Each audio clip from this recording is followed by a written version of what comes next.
पिछले एपिसोड में आपने देखा कि मिस्टीरियस पोकेमॉन ट्रेनर ऐश को एक हिडन विलेज के बारे में बताता है जहाँ के लोग दूसरे वर्ल्ड के पोकेमॉन्स यूज किया करते थे, बट वो इसकी लोकेशन रिवील नहीं करता है। आगे जाकर ब्रॉक, मिस्टी, साइना और ऐश एक टनल को पार करते हैं जहाँ पर उनको एक फीमेल पोकेमॉन ट्रेनर मिलती है जिसके पास एक इलेक्टाबस था। वो उनको हिडन विलेज के बारे में बता देती है। एक लेक के थ्रू ऐश और उसके फ्रेंड्स आ जाते हैं हिडन विलेज में जहाँ पर ओरिजिनल वर्ल्ड के पोकेमॉन थे जैसे कि बीड्रिल, इलेक्टाबस और भी काफी सारे पोकेमॉन। अब आगे ऐश और उसके फ्रेंड्स इस वर्ल्ड में आकर बहुत ही ज्यादा खुश होते हैं। वो लोग इस फॉरेस्ट के अंदर ट्रैवल करते हैं जहाँ पर उनको काफी दिनों बाद अपने वर्ल्ड के पोकेमॉन्स देखने को मिलते हैं। वो फीमेल पोकेमॉन ट्रेनर बताती है कि आगे तुम्हें हमारा विलेज भी देखने को मिलेगा जहाँ के पोकेमॉन ट्रेनर्स दूसरे वर्ल्ड से आए हैं, बिल्कुल तुम्हारी तरह। ये सुनकर ऐश पूरी तरह से शॉक रह जाता है और बोलता है क्या सच में वहाँ के लोग दूसरे वर्ल्ड से आए हैं? फीमेल पोकेमॉन ट्रेनर बोलती है हाँ, बट तुम इसमें इतने शॉक क्यों रह गए हो? तुम भी तो दूसरे वर्ल्ड से आए हो। ऐश बोलता है मैं एक टेंपल के थ्रू इस वर्ल्ड में आया था एंड वहाँ पर मुझे बताया गया था कि इससे पहले कोई भी पोकेमॉन ट्रेनर दूसरे वर्ल्ड में नहीं गया है एंड जो भी वहाँ पर जाने की कोशिश करता था उसको पकड़ लिया जाता था, जिसके बाद उसकी मेमोरी इरेज कर दी जाती थी या फिर उसको मार दिया जाता था। फीमेल पोकेमॉन ट्रेनर बोलती है कि हाँ, तुमने बिल्कुल सही सुना है। आज तक तुमसे पहले कोई भी पोकेमॉन ट्रेनर टेंपल का यूज करके यहाँ पर नहीं आ पाया था। वो एक बहुत ही ज्यादा डिफिकल्ट और ओरिजिनल मेथड है जिसका यूज करके सिर्फ और सिर्फ अल्टीमेटली स्ट्रॉन्ग पोकेमॉन ट्रेनर से यहाँ तक आ पाते हैं। एक चैंपियन लेवल पोकेमॉन ट्रेनर के पास भी इतनी पावर नहीं है कि वो टेंपल के थ्रू इस वर्ल्ड में आ पाए। इससे पता चलता है कि तुम कितने स्ट्रॉन्ग पोकेमॉन ट्रेनर हो। ऐश बोलता है थैंक यू, बट बाकी सारे पोकेमॉन ट्रेनर्स यहाँ पर कैसे आए हैं? फीमेल पोकेमॉन ट्रेनर बोलती है वेल, और भी काफी सारे इजी तरीके हैं इस वर्ल्ड में आने के, बट वो वर्थ इट नहीं है। वो मैं तुम्हें बाद में बताती हूँ। ऐश काफी ज्यादा गुस्सा हो जाता है और बोलता है कि मैं यहाँ पर काफी मेहनत करके आया हूँ। सबसे पहले मुझे 4 कीज कलेक्ट करनी पड़ी थी काफी ज्यादा स्ट्रॉन्ग पोकेमॉन्स को डिफीट करके एंड डिफिकल्ट टूर्नामेंट्स में पार्टिसिपेट करके। उसके बाद मैं टेंपल तक पहुंचा और 4 स्ट्रॉन्ग लेजेंडरी पोकेमॉन्स को डिफीट करके यहाँ तक आया हूँ। काश मुझे पता होता है कि यहाँ पर आने का कोई और तरीका भी है। फीमेल पोकेमॉन ट्रेनर बोलती है कि इसमें डिसअपॉइंटेड होने की कोई भी बात नहीं है, तुम एकदम जेन्युइन तरीके से यहाँ पर आए हो। यहाँ पर जितने भी पोकेमॉन ट्रेनर्स इजी मेथड का यूज करके आए हैं वो सभी यहाँ पर फंस चुके हैं, क्योंकि टेंपल से आते हुए ट्रेनर्स का टेस्ट हो जाता है कि वो स्ट्रॉन्ग है या फिर नहीं इस वर्ल्ड में आने के लिए। पर जो पोकेमॉन ट्रेनर्स किसी और मेथड का यूज करके यहाँ पर आ जाते हैं वो इतने स्ट्रॉन्ग नहीं है कि यहाँ के पोकेमॉन ट्रेनर्स को डिफीट कर पाए और वो डिजर्विंग नहीं होते हैं, जिसके चलते वो हिडन विलेज में रहना पसंद करते हैं और बाहर के दुनिया से इंटरेक्ट नहीं करते। हाँ, बट फिर भी यहाँ पर कुछ ऐसे पोकेमॉन ट्रेनर्स हैं जो कि एटलीस्ट एक अच्छी टक्कर दे सकते हैं। ऐश समझ जाता है कि उसने दूसरे वर्ल्ड में आने के लिए एकदम सही मेथड का यूज किया था एंड वो एक डिजर्विंग पोकेमॉन ट्रेनर है।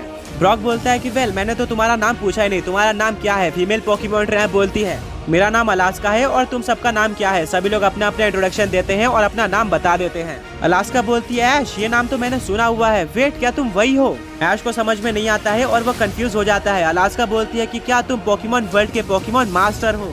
ऐश बोलता है कि हाँ, तुमने बिल्कुल सही पहचाना। अलास्का पूरी तरह से शॉक रह जाती है और बोलती है कि मैं तुम्हारी काफी ज्यादा बड़ी फैन हूँ और शायद एक पोकेमॉन मास्टर ही यहाँ तक टेंपल मेथड का यूज करके आ पाता है। ऐश थैंक यू बोलता है। सभी लोग फॉरेस्ट में आगे बढ़ते हैं और आगे बढ़ते हुए काफी कुछ बातें करते हैं। ऐश ये भी बताता है कि उसने फर्स्ट क्वेस्ट को कंप्लीट कर लिया है। अलास्का शॉक रह जाती है। वो बोलती है कि हमारे हिडन विलेज के पोकेमॉन ट्रेनर्स भी तैयारी कर रहे हैं क्वेस्ट में पार्टिसिपेट करने की और कुछ टाइम पे और भी लोग यहाँ पर आएंगे। ऐश बोलता है हाँ, बट वो सैड दिख रहा था। अलास्का बोलती है कि तुम्हें क्या हुआ? ऐश बोलता है नहीं, कुछ नहीं। मिस्टी बोलती है कि एक्चुअली में एक हेक्टर नाम का पोकेमॉन ट्रेनर ऐश के सारे लेजेंडरी पोकेमॉन्स को इस वर्ल्ड में लेकर आ गया था एंड उन्हीं पोकेमॉन्स को बचाने के लिए ऐश इस वर्ल्ड में आया है और अब पोकेमॉन लीग में पार्टिसिपेट करना चाहता है। अलास्का बोलती है अच्छा, मैं समझ गया कि तुम यहाँ पर क्यों आए हो। हम सब मिलकर तुम्हें तुम्हारे लेजेंडरी पोकेमॉन्स वापस दिलाने में मदद करेंगे। ऐश थैंक यू बोलता है और सभी लोग आगे बढ़ते हैं। उनको काफी सारे अपने ओरिजिनल वर्ल्ड के पोकेमॉन्स देखने को मिलते हैं जैसे कि टायरेनिटार, मैग्मोटर और गेंगार। ऐश बोलता है कि हिडन विलेज तक पहुँचने में कितना टाइम लगेगा? अलास्का बोलते हैं कि बस हम कुछ ही टाइम में वहाँ पर पहुँचने वाले हैं। सभी लोग आगे बढ़ते रहते हैं।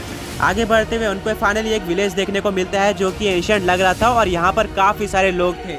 ऐश ये देखकर शॉक रह जाता है कि यहाँ पर कुछ ऐसे भी लोग थे जिनको वो जानता था। ऐश काफी ज्यादा एक्साइटेड हो जाता है और वो हिडन विलेज में भागकर चले जाता है। अलास्का बोलते हैं कि ऐश रुक जाओ, बट ऐश नहीं सुनता और वो हिडन विलेज के अंदर एंटर कर जाता है। ब्रॉक, मिस्टी, साइना और अलास्का भी उसको फॉलो करते हैं। हिडन विलेज के सारे लोग बाहर आ जाते हैं और ऐश को देखकर पूरी तरह से शॉक रह जाते हैं कि आखिर ऐश यहाँ पर कैसे आया। ऐश उनके वर्ल्ड का पोकेमॉन मास्टर ही है। उन्हीं सबके बीच में 2 ऐसे भी पोकेमॉन ट्रेनर्स थे जो कि ऐश को काफी अच्छी तरीके से जानते थे, जिनमें से एक पोकेमॉन ट्रेनर बोलता है ऐश, तुम यहाँ पर क्या कर रहे हो? ऐश उसके तरफ देखता है और वो पूरी तरह से शॉक रह जाता है। वो पोकेमॉन ट्रेनर और कोई नहीं बल्कि कैंटो चैंपियन रेड था। ऐश बोलता है रेड, तुम यहाँ पर कैसे आए? रेड बोलता है कि वेल, मैंने एक सेलेबी कैच किया था आगे जाकर मुझे पता चलता है कि वो टाइम ट्रैवल के साथ ही साथ दूसरे वर्ल्ड में भी ट्रैवल कर सकती है एंड सेलेबी की मदद से मैं इस वर्ल्ड में आया हूँ। वेल तुम यहाँ पर कैसे आए? ऐश बोलता है कि मैंने टेम्पल मेथड का यूज किया था। रेड बोलता है वाओ, क्या तुम सच में टेम्पल का यूज करके इस वर्ल्ड में आए हो? ऐश बोलता है कि हाँ, मेरे पास टेम्पल का एक पोकेमॉन भी है। ऐश अपने पोकेबॉल को बाहर निकालता है और बोलता है कि ड्रैकुनोस बाहर आ जाओ। सभी लोग ड्रैकुनोस को देखकर पूरी तरह से शॉक रह जाते हैं। रेड बोलता है कि अगर मैं गलत नहीं हूँ तो क्या ये टेम्पल के 4 लेजेंडरी पोकेमॉन में से एक है? ऐश बोलता है कि हाँ, तुमने बिल्कुल सही पहचाना। टेम्पल के 4 लेजेंडरी पोकेमॉन्स में ये सबसे स्ट्रॉन्ग और उनका लीडर है। मैंने इन 4 लेजेंडरी पोकेमॉन में से 3 लेजेंडरी को डिफीट कर दिया था, जिसके बाद मैं इस वर्ल्ड में आ गया। रेड बोलता है कि मैंने कभी भी नहीं सोचा था कि हमारे वर्ल्ड का कोई Pokemon trainer in legendary Pokémons को डिफीट करके इस वर्ल्ड में आएगा, पर तुमने कर दिखाया। तुम एक स्पेशल पोकेमॉन ट्रेनर हो और शायद तुमने क्वेस्ट में भी पार्टिसिपेट किया होगा। ऐश बोलता है कि हाँ, मैंने फर्स्ट क्वेस्ट कंप्लीट कर लिया है। रेड बोलता है कि हम सारे विलेजर्स ने भी क्वेस्ट में पार्टिसिपेट करने की कोशिश करी थी, बट हमारे पोकेमॉन्स यहाँ के पोकेमॉन्स के मुकाबले बहुत ही ज्यादा वीक है। इवन म्यूटो को भी वो अच्छी टक्कर दे रहे हैं। बट करेंटली हम सारे विलेजर्स ने अपने आप को पुश किया है और हम और भी ज्यादा ट्रेनिंग कर रहे हैं। हम सभी तैयारी कर रहे हैं पोकेमॉन लीग में पार्टिसिपेट करने की। ऐश बोलता है ऑल द बेस्ट, मैं तुम सबको जरूर पोकेमॉन लीग में मिलूंगा। ब्रॉक बोलता है रेड, क्यों ना तुम हमारे साथ क्वेस्ट में पार्टिसिपेट करो और हमारे साथ ट्रैवल करो।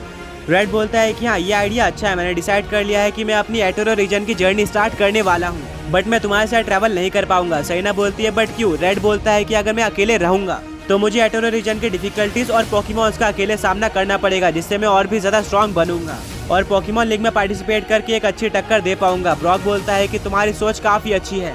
रेड ड्रैकुनोस से मिलता है और बोलता है कि ऐश, क्या तुम इसके कुछ पावर्स दिखा सकते हो? ऐश बोलता है श्योर।